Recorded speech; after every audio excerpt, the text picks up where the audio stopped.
What if a battle could be decided not by the courage of the men who fought it, nor by the tactical genius of the commanders who planned it, but by the sheer physical weight of metal one nation could pour onto a single patch of ground? In July 1944, a nondescript elevation in the Normandy bocage, a feature marked on maps simply as Hill 192, became the ultimate laboratory for two diametrically opposed philosophies of warfare. One rested on a doctrine of scarcity, exacting precision, and carefully husbanded resources. The other unleashed an industrial river of ammunition so vast that it washed away not only enemy positions but the enemy's ability to think, to sleep, and even to hope. The battle for Hill 192, fought between the 11th and 12th of July 1944, pitted the battle-hardened American 2nd Infantry Division against the elite paratroopers of the German 3rd Fallschirmjäger Division. On the surface, it was a relatively contained engagement within the sprawling hedgerow struggle for St. Lo. In truth, it was a microcosm of the entire Western Front, a head-on collision between an army that measured victory through careful calculation of shells per casualty and an army that saw artillery, not as a scalpel but as an environment, a constant atmospheric pressure designed to make any form of enemy organized activity impossible. Hill 192 lay roughly 3 miles northeast of St. Lo, a commanding piece of terrain overlooking the Bayou Road. For the American forces pushing inland from Omaha Beach, it was the final major obstacle before the crucial road junction city. Major General Walter, Monsieur Robertson's 2nd Infantry Division, the Indian Head Division, had already absorbed brutal casualties since entering the line in June. The Germans recognized the hill's value. It was held by the 3rd Fallschirmjäger Division under General Major Walter Weydon, a unit composed of Luftwaffe paratroopers who had been retrained as ground infantry. They were among the most motivated and tactically proficient defenders the Allies would face, but they carried a fatal weakness that their doctrine could never overcome. They were starving for the very currency of modern combat: ammunition. To understand the German predicament on Hill 192, one must first grasp the operational philosophy codified in the German field manual Truppenführung. The German way of war had always honored the decisive, precisely delivered blow. Facing a numerically superior coalition, German military thinkers had perfected a system in which artillery was a decisive instrument reserved for critical moments. Firing for effect, Feuerüberfall, was to be calculated meticulously. Every shell was precious. Waste was considered not merely a logistical failure, but a tactical sin, a sign of an inferior officer. By the summer of 1944, this doctrine of scarcity was no longer a choice, but an inescapable reality. The German war economy, strained beyond breaking point, had created what General der Panzertruppe Heinrich Eberbach, commander of Panzergruppe West, redesignated 5th Panzer Army, later described as a reservoir economy. Resources trickled forward in small, intermittent batches, barely enough to fill the depleted batteries before they were drained again by Allied air attacks and partisan activity. German artillery regiments entered Normandy with a terrifyingly shallow stock of shells, and the logistical pipeline could not keep up. On Hill 192, the consequences were immediate and brutal. Ammunition for the Fallschirmjäger Division's organic artillery, a mix of 10.5 cm left, 18 howitzers, and a handful of captured Soviet 7.62 cm guns, was often restricted to fewer than 50 rounds per gun per day. In some sectors, guns were limited to just 3 to 5 rounds per mission. This starvation forced German commanders into an unenviable tactical box. Every fire mission had to be authorized at a high level. Survey positions were plotted in advance with extreme care, ballistic calculations checked by observers with almost obsessive precision. There was no room for error because there was no room for correction. A missed salvo was not a temporary inconvenience. It was an irreplaceable expenditure of a non-renewable resource. The logistical chain that was supposed to feed these guns had largely collapsed into a pre-industrial nightmare.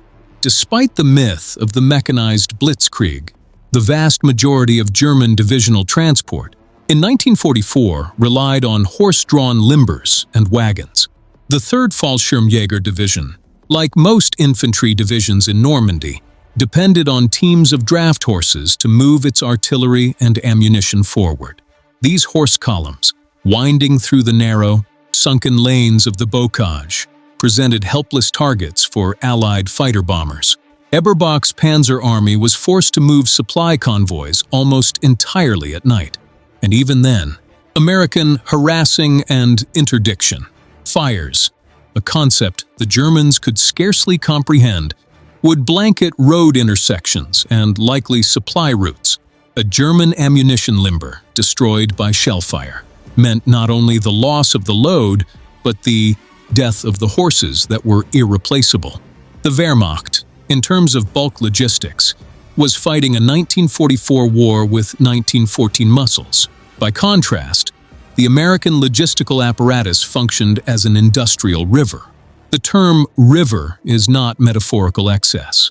It was the institutional understanding that ammunition, once manufacturing capacity back home was fully mobilized, was a fluid commodity that should flow continuously and relentlessly toward the enemy. Senior American artillery commanders operated under a single, unifying assumption.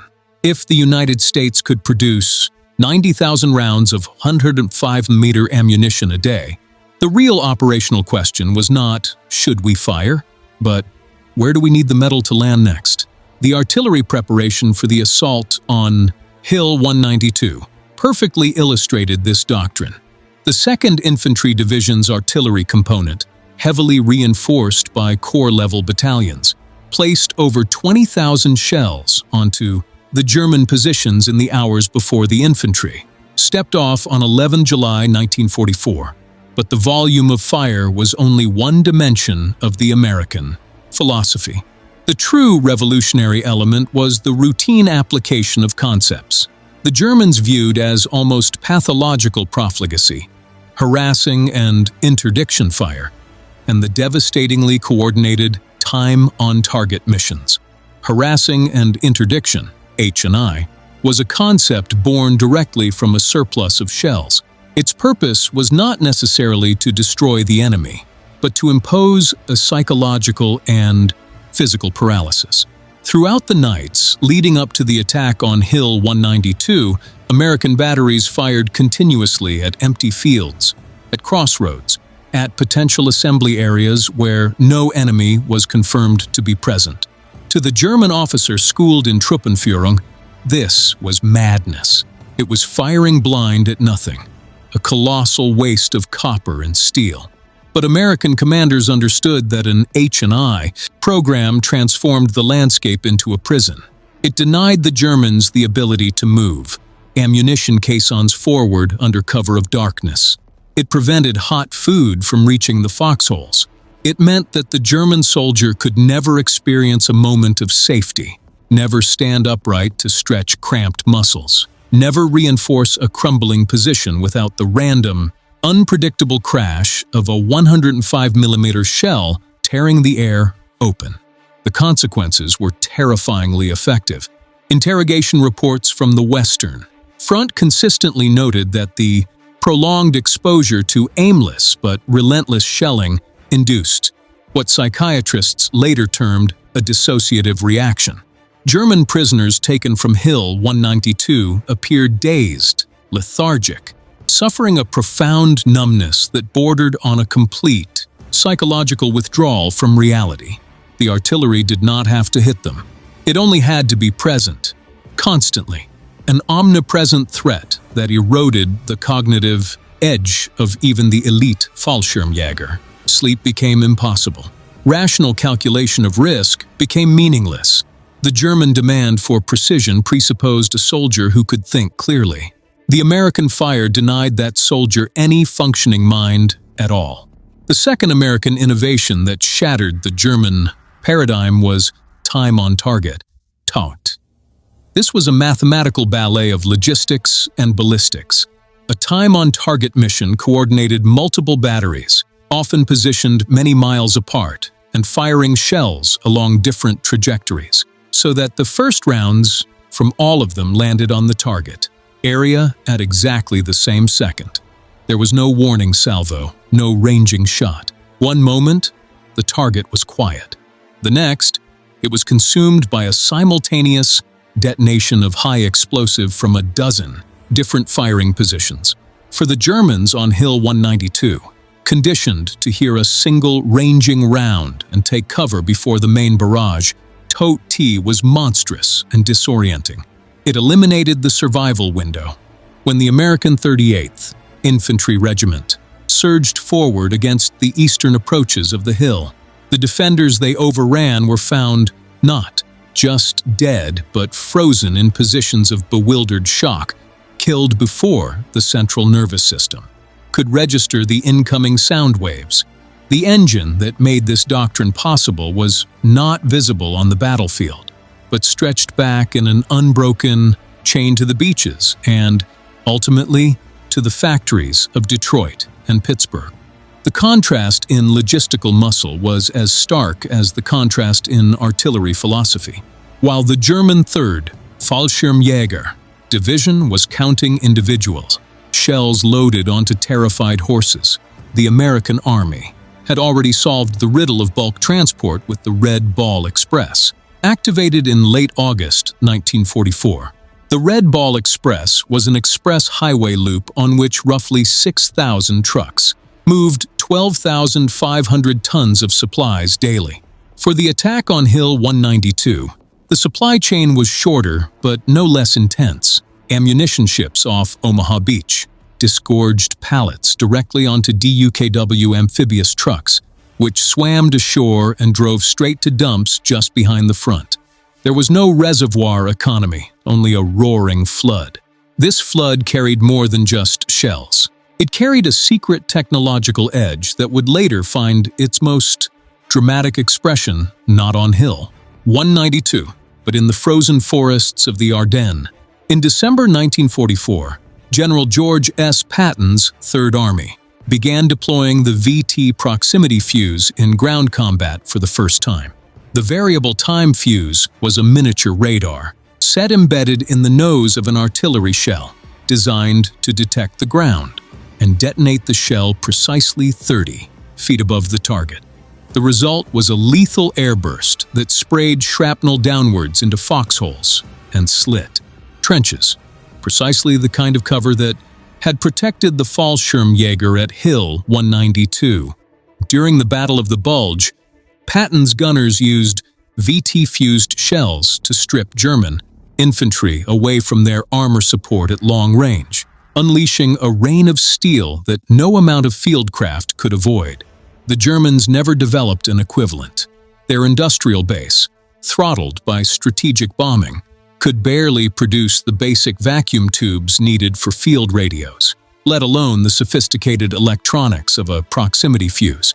The ammunition that did reach the front, such as the supply allocated to Eberbach's Panzer Army, was often of inconsistent quality. Captured ammunition from Czechoslovakia or the Soviet Union forced German gunners to recalculate firing tables constantly, violating the precise, pre-plotted methodology their doctrine demanded. In the end, the German scarcity was not just a matter of quantity, it was a degradation of quality and a profound strategic inflexibility. Hill 192 fell. The 3rd Fallschirmjäger Division, bludgeoned and psychologically shattered, conducted a fighting withdrawal, but the outcome was never in doubt. After the war, German officers constructing their memoirs and their defense of military professionalism returned to a persistent, bitter criticism. They measured the American artillery effort and found it tactically inelegant. The Americans, they argued, were profligate. They fired 10 shells to do the job of 1 German shell. They had blundered through the war, not by superior soldiering, but by crude, material attrition. The Germans' metric remained: shells to casualties, the precision ratio that defined their conception of effective fire. By that metric, the American way of war was indeed grossly inefficient. But the German critique missed the essential point with the stubbornness of a chess master complaining that his opponent had knocked over the board. The United States military had fundamentally redefined what artillery was for. The American doctrine of abundance was not designed to maximize casualties per shell. Its purpose was what operational researchers later called aggregate denial of possibility. The objective was not to kill a certain number of Germans on a given day, but to make it impossible for the German army to function as a cohesive organism at all. H&I fire prevented movement. Taut missions shattered the command cycle before it could begin. The constant, omnipresent threat of random fire drove men to a dissociative numbness. What one post-war psychological study termed a collapse of volition. In this sense, American firepower was not a tactical instrument. It was an environmental condition. The Germans approached the Western Front expecting a contest of tactical will. Instead, they found themselves submerged in a torrent of steel that blurred the line between physical destruction and psychological demolition. The 2nd Infantry Division's victory at Hill 192 earned with a fraction of the American casualties that would have been sustained in a fair fight of infantry versus infantry, validated the philosophy of throughput over precision. Throughput denied the enemy the luxury of practicing his own doctrine. Throughput made the German ammunition. Scarcity not just a material deficit, but a terminal doctrinal failure. The industrial river ultimately flowed through the 20th century into the DNA of modern NATO doctrine. The principle that sustained suppressive fire is an end in itself, that destroying the enemy's decision cycle is more valuable than destroying his physical body, is the direct intellectual heir of the shell-torn fields around Hill 192. The German soldier had been trained to win a duel. The American soldier had been sent to flood the valley. In the end, the duelist never had a chance. As the dust settled over Normandy, the German 5th Panzer, Army's war diary, recorded a grim observation about fighting the Americans. The enemy's lavish expenditure of ammunition works on the nerves. One feels helpless against this impersonal, machine-like destruction. It was a confession that industrial warfare had eclipsed heroism entirely. The debate over whether it was noble or wasteful misses the central truth. The American way of fire worked, and it permanently altered the calculus of what it means to be a soldier under fire. What do you believe determined the true margin of victory in Normandy? The quality of the soldier, or the uninterrupted stream of shells that made his survival a matter of chance? I invite you to share your perspective in the comments below.